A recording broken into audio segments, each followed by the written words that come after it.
Kalau teman-teman bertanya, kira-kira kalau saya buat dosa apa sih efeknya? Ada bahayanya nggak? Ada bahayanya, dan luar biasa bahayanya. Di dunia akan datang bahaya yang berat, nanti kita sebutkan poin demi poin. Kalau meninggal tidak sempat taubat, sudah disiksa di dunia, di akhirat disiksa lagi. Yang pertama teman-teman, sempitnya hidup seseorang yang bermaksiat. Sumpek, gelisah, gundah. Gak ada orang yang buat maksiat itu lalu kemudian enak, gak ada. Bohong. Orang zina di kamar hotel, kemudian oh dia senang, enggak. Besok pagi dia bangun sumpeknya luar biasa. Gak tahu mau buat apa rasanya. Sumpek. Orang-orang non muslim tidak tahu harus kemana. Sumpek itu peringatan dari Allah supaya dia taubat, tapi dia nggak ngerti. Dia ulangi lagi zina besoknya, bertumpuk-tumpuk kesumpekan itu. Bahkan akhirnya ujungnya dikuasai oleh syaitan, akhirnya bunuh diri atau bunuh orang atau malah mabuk-mabukan yang berlebihan dan seterusnya. Allah berfirman tentang masalah ini, sempitnya hidup dan akan ada kegundahan, kegelisahan. Tidak ada dosa yang tidak mengalami ini teman-teman sekalian. Di dalam Al-Quran surah Toha, surah nomor 20 ayat 124. Surah Toha, surah nomor 20 ayat 124. Bunyinya, A'udzubillahi minasyaitonirrajim. Wa man a'rada an dzikri fa inna lahu ma'isyatan dhankan wa nahsyuruhu yaumal qiyamati a'ma. Dan barang siapa yang berpaling dari peringatanku, maksudnya kata ulama tafsir, berbuat dosa. Allah suruh sholat nggak mau sholat, Allah suruh jujur malah bohong, ya. Dia berpaling dari peringatan Allah, maka sungguhnya baginya penghidupan yang sempit. Kata ulama, sumpek, sedih, permasalahan yang tidak ada ujung-ujungnya. Dan kami akan menghimpunnya pada hari kiamat dalam keadaan buta. Kalau dia meninggal lagi tidak sempat taubat, di dunia sudah kena masalah, di akhirat lagi masalah lain. Yang kedua, orang yang berbuat dosa dan membuka pintu ini sesat dan jauh dari petunjuk. Susah untuk mendapatkan solusi dari masalahnya. Allah sebutkan dalam surah Al-Ahzab, surah nomor 33 ayat 36. Surah nomor 33 ayat 36, A'udzubillahi minasyaitonirrajim. Wa ma kana lil mu'minin wala mu'minatin idza qadallahu wa rasuluhu amran ay yakuna lahumul khiyaratu min amrihim. Wa may ya'sillaha wa rasulahu faqad dhalla dhalalan mubina.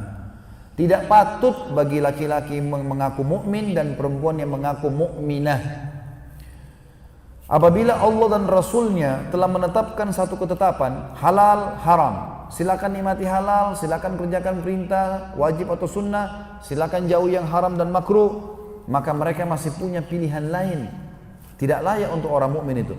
Nikmati halal, ya, tinggalkan yang haram. Itu kebahagiaan bagi seorang mukmin. Lalu kata Allah, barang siapa yang mendurhakai Allah dan Rasulnya, bermaksiat, maka dia telah sesat dengan sesat yang nyata. Tidak akan dapat petunjuk dari masalahnya. Jadi kalau kita sedang hadapi masalah teman-teman sekalian, bangkrut dari usaha, penyakit yang tidak sembuh-sembuh, ribut dalam rumah tangga tidak selesai-selesai, semua dosa. Tidak ada jalan lain kecuali kembali kepada Allah. Taubat, bersih. Apa kata sebagian ulama salaf? Saya tahu saya punya dosa kalau tiba-tiba saya lihat perubahan terjadi pada istri saya tanpa sebab. Bahkan saya melihat perubahan pada tunggangan saya. Antum mau starter mobil jadi masalah, mau ini susah, mau itu susah. Apa saja. Bahkan tikus yang masuk ke rumahku, aku tahu karena penyebabnya dosa. Bayangkan. Sebagian ulama salaf menganggap kalau kakinya kesentuh batu, langsung mereka mengatakan inna lillahi wa inna ilaihi raji'un, astaghfiruka wa atubu ilaik. Ya. Kami milik Allah dan kami akan kembali kepada Allah. Ya Allah, aku bertobat dan beristighfar kepadamu. Langsung kakinya kesentuh. Kadang-kadang mau keluar hujan, kadang-kadang mau pakai baju mungkin belum disetrika bajunya. Kadang-kadang semua ini teman-teman sekecil apapun adalah penyebabnya dosa. Makin bersih dari dosa maka makin siap semua fasilitas. Yang ketiga, ia akan selalu didampingkan syaitan. Kalau dia selalu buat pintu dosa, Allah sengaja kirim syaitan mendampingi dia. Jadi hidupnya jadi penuh ketakutan. Selalu programnya adalah maksiat dan maksiat. Sebagaimana Allah sebutkan dalam surah Az-Zukhruf, surah nomor 43 ayat 36.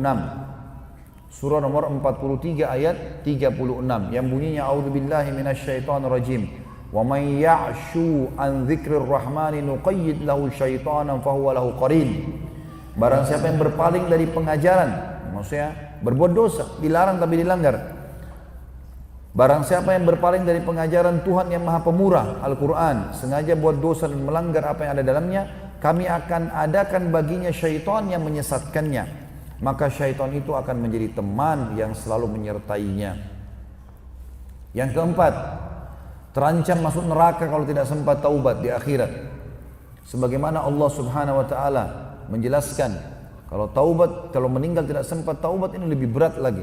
Dalam surah An-Nisa, surah nomor 4 ayat 14. A'udzu billahi minasyaitonir rajim. Wa may ya'sillaha wa rasulahu wa yata'adda hududahu yudkhilhu naran khalidan fiha wa lahu 'adzabun muhin.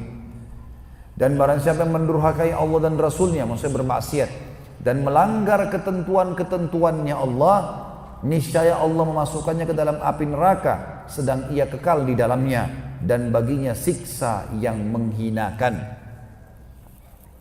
Juga dalam surah Jin, surah nomor 72 ayat 23. Surah Jin surah nomor 72 ayat 23. A'udzu billahi minasyaitonir rajim. Illa balaghan minallahi wa risalatihi. Wa may ya'sillaha wa rasulahu fa inna lahu nara jahannam khalidina fiha abada. Akan tetapi aku hanya menyampaikan peringatan dari Allah, kata Nabi SAW, dan risalahnya. Dan hati-hatilah, barang siapa yang mendurhakai Allah dan Rasulnya, dilarang tetap dilakukan, sesungguhnya baginya neraka jahannam, mereka kekal di dalamnya selama-lamanya.